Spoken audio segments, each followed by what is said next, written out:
Hi YouTube! So in today's Artvent, I'll be doing a part 2 to these felt ornaments. People might remember my felt ornaments video from a couple years ago. I'll leave a link in my video description.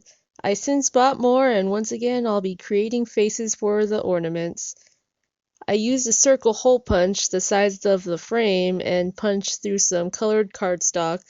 The first two were challenging since they already came with a face, so I just imagined someone wearing it like a fursuit. As you can see, I put my Jane Davenport washi tape to good use.